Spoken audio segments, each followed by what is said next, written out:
Bonjour à tous, ravi de vous retrouver pour ce nouveau tutoriel. Aujourd'hui, on se retrouve donc pour parler d'ADFR et réaliser un plan de dalle complet sur ce logiciel donc.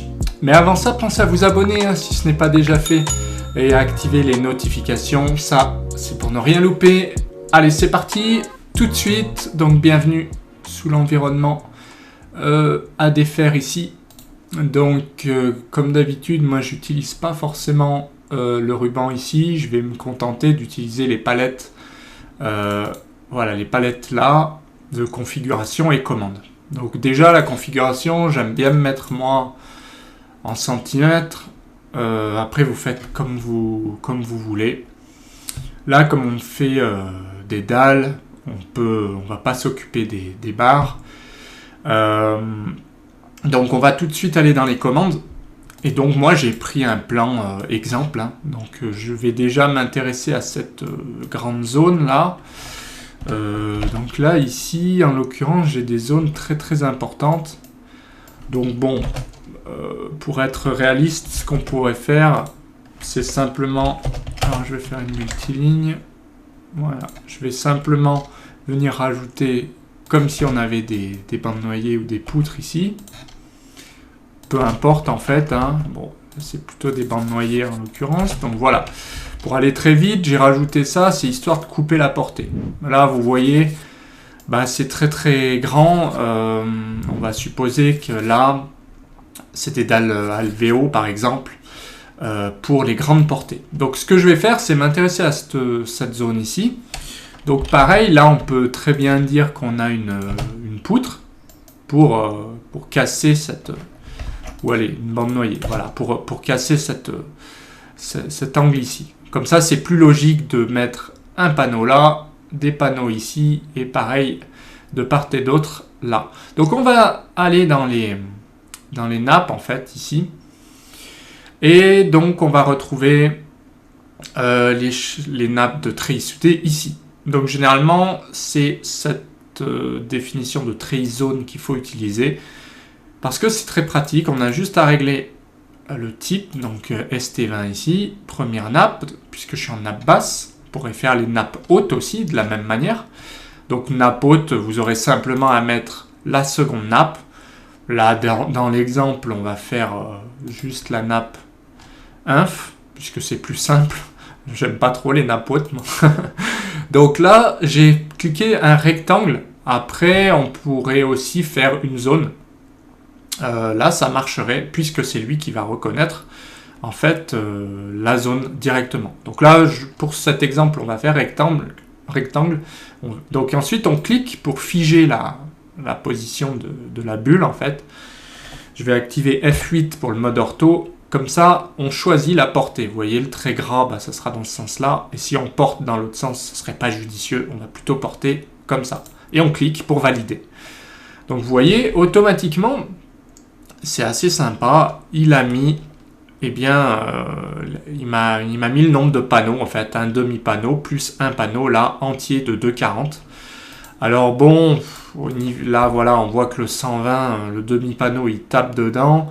Il a ajusté les recouvrements pour que ce soit cohérent. Après, la petite astuce que je vous donne, c'est que si vous voulez pas avoir 53, mais avoir, je sais pas, ce que vous voulez...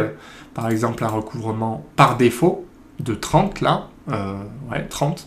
Et bien voilà, là, il se débrouille pour vous mettre un bout de panneau qui ne fait pas 120, puisque ce n'est pas un demi-panneau, mais ça veut dire que vous pouvez choisir là exactement ce que vous voulez, calculer, par exemple, si on met... Alors, bon, à défaire, c'est pas évident de s'y retrouver, c'est pas très intuitif, mais bon, n'empêche que si on met par défaut, il va mettre la valeur pour lui par défaut. Et je crois que si on met calculer... non, en fait, c'est vraiment par défaut qu'il faut mettre. Ou imposer. Si on met imposer... Ouais, c'est imposer, pardon. C'est comme quoi, c'est pas facile, même moi qui ai l'habitude. Donc là, imposer, on peut très bien dire qu'on impose 40. Voilà, et on fait ça. Après, c'est pareil, dans la configuration, on peut venir régler là les treillis soudés. Mais encore une fois, alors non, c'est même pas là, c'est ici. C'est comme quoi, voilà. Dès qu'on veut toucher en fait au config, c'est pas forcément intuitif. Moi, j'ai passé beaucoup de temps dessus. Et pourtant, vous voyez, alors c'est ici peut-être dans les calculs, voilà. C'est dans les calculs où on peut régler là les recouvrements, par exemple en cliquant ici. Mais bon, vous voyez, c'est pas très intuitif. Donc c'est ici qu'on mettrait les recouvrements en fait par défaut. Et sinon, on impose et on met la valeur qu'on veut. Donc voilà, c'est le seul reproche que je fais généralement, c'est que c'est pas du tout intuitif et c'est dommage. Parce qu'il y a beaucoup de possibilités. Mais il faut y passer un temps phénoménal. Donc là, on a fait cette première zone. Maintenant, ce qu'on peut faire, c'est retourner ici et rechoisir, treillis zone. Donc là, cette fois-ci, je vais mettre du ST25. Et cette fois-ci, je vais pointer une zone directement et je vais cliquer là pour qu'il reconnaisse. Mauvais point indiqué. D'accord. Bon, on va essayer de pointer un contour. Non, là, ça ne marchera pas. Donc voilà. Vous voyez, des fois, il y a des petits bugs. Donc le mieux, c'est de faire un rectangle et de choisir vous-même votre contour. Là, par exemple, de là à là. Bon, a priori, j'ai pas de joint de dilate. Je sais pas, c'est mal dessiné. Peu importe, je clique ici. La portée, ça me va bien dans ce sens-là, pas dans l'autre. Hein. Comme ça. Voilà, je valide. Et là, je peux venir étirer. Alors les étirements, c'est pareil, c'est pas très intuitif. Mais voilà, je peux venir étirer pour pas que les flèches tombent au droit dans le texte et dans les recouvrements. Vous voyez, par défaut, c'est pareil, il s'est débrouillé pour me mettre que des panneaux entiers. Donc là, ça va plutôt bien puisqu'il n'y a pas... Enfin, voilà, il y a un recouvrement de 32, certes, mais ce qui est top, c'est que c'est que des panneaux entiers. Donc c'est vrai que les gars sur le chantier vont moins s'embêter plutôt que mettre 35 ou 40 et leur imposer un bout de panneau, ce qui est complètement ridicule. D'autant plus que sur le chantier, on sait très bien comment ça se passe, quoi. Vous le savez comme moi. Si on met 4 panneaux plus un panneau de 60, soit ils vont pas le mettre. Généralement, ils vont pas mettre un bout de panneau de 60 et envoyer quelqu'un à découper des bouts pour... Voilà. C'est parce que les treillis sont perdus. Donc, essayez d'être cohérent. Vous voyez, ici, c'est pareil. Ils vont pas mettre 107, ils vont balancer un demi-panneau. Voilà. Histoire de... J'ai même vu des personnes qui balançaient, qui remplissaient, qui mettaient... Ils vont pas s'embêter à couper parfois. Donc voilà, c'est pour vous donner une idée, mais en tout cas, ça marche très bien de ce côté-là, vous voyez. Donc il ne nous reste plus qu'à finir les deux autres petites zones qui vont bien. Alors, comme d'habitude, on va cliquer ici. Alors là, vous mettez bien ce que vous voulez. À droite, je vais supposer pareil à ST25. Je vais essayer de pointer une zone qui sait. Alors là, vous voyez, j'ai cliqué. Et comme j'ai des points ouverts, oui, c'est une erreur, certes, mais du coup, il ne reconnaît pas. Donc ce que je vais faire, c'est plutôt faire un rectangle. Donc je reviens en arrière. Sinon, ça ne va pas fonctionner correctement. Donc bon, toujours des petits bugs, mais c'est pas grave. Je vais faire ça. Je vais faire rectangle. Et là, du coup, vous pouvez faire de là à là. Même si ça serait plus judicieux d'aller chercher. Allez, on va le faire bien. On va chercher ce point-là. Voilà. Comme ça, c'est mieux. Donc, comme d'habitude, on clique. On valide la position. Donc là, ça me va plutôt bien. 5 plus un demi-panneau. Pourquoi pas. On peut aussi faire des copier-coller, mais je ne vous le recommande pas. Parce que ça impose pas mal de rigueur. Et on peut avoir des petits bugs aussi. Donc, je recommence une dernière fois cette fois-ci. Je vais essayer ST50 avec toujours un rectangle de là à là. Voilà. Que je vais mettre ici et là. Donc là, c'est plutôt bien aussi. J'ai un recouvrement de 42 avec 2 tiers de panneau. Pourquoi pas. Ok. Sinon, vous vous rappelez, on clique dessus. Alors bien sur le numéro du treillis, pas ailleurs, parce que vous voyez, si on clique là, par exemple, là ça marche. Mais si on clique ici, vous voyez, sur les textes, on ne peut pas modifier quoi que ce soit. Il faut vraiment cliquer. Le mieux, c'est de cliquer ici pour pouvoir retourner dans les options, où là on pourrait très bien imposer 35 de recouvrement, ce qui fait toujours 2/3 de panneau, ceci dit. Voilà. Mais effectivement, ce sera 127. Ce ne sera pas un chiffre rond pour le coup. Mais voilà, c'est pour vous montrer. Donc par défaut, ce qui est bien, c'est qu'il ancre bien les armatures. Donc, vous voyez,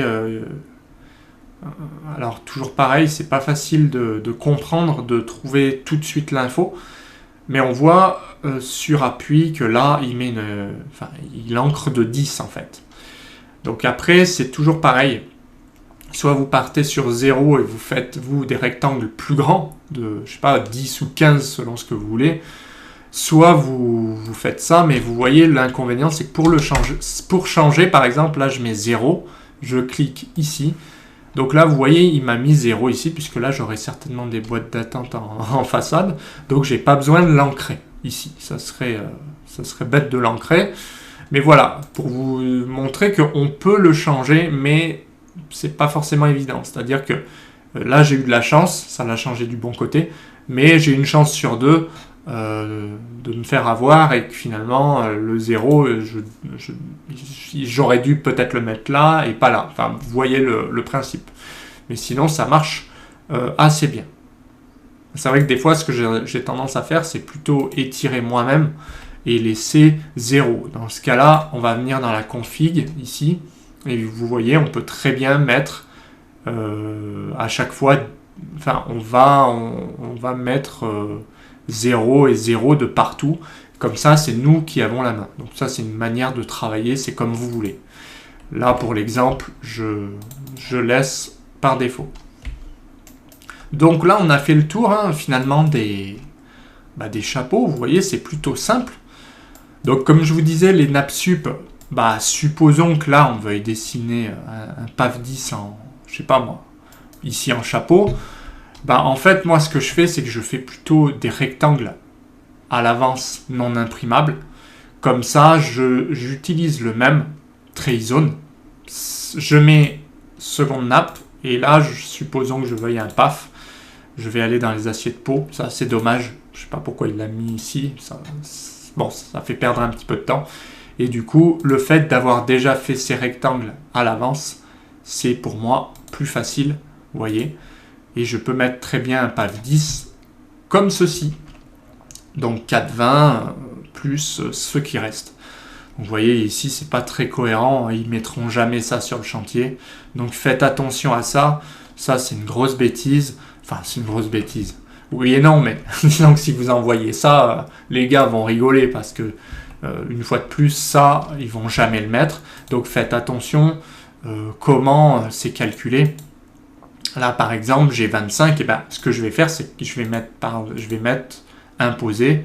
Puis je vais plutôt mettre soit un peu plus, par exemple 40, pour que le bout ici, alors ça n'a pas marché, pour que le bout ici soit plus conséquent, soit je vais mettre moins, histoire de virer ce petit bout, ce qui peut être ici plus judicieux. Donc, si par exemple je mets 20,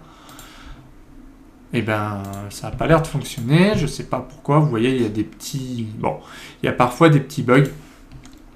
Ce que je vais faire, ah oui, parce que là, il a fait le contraire. Donc voilà, c'est pas forcément évident, mais vous voyez, à vous de jouer sur les paramètres pour avoir quelque chose qui fonctionne, quoi, en fait. Puisque là, c'est pas terrible. Donc si je retourne dessus, on va plutôt mettre 40, histoire d'avoir un recouvrement. Ou alors, même comme c'est en nappe sup, on peut très bien dire que les recouvrements font 0. Voilà. Donc là, j'ai 0 de recouvrement, ce qui fait que j'ai bien mes 2 panneaux entiers, très bien.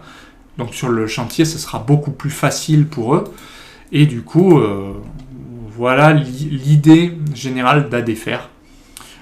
Ils ont prévu un module là de trier en chapeau. Testez-le. Personnellement, moi, je suis pas fan, puisque ça oblige de savoir combien fait le mur du milieu. Or, des fois, on n'en sait rien du tout. Qu'il fasse 16, 20, ou nous, ce qu'on veut, c'est armé. Donc, pour ça, je trouve que c'est pas tip top.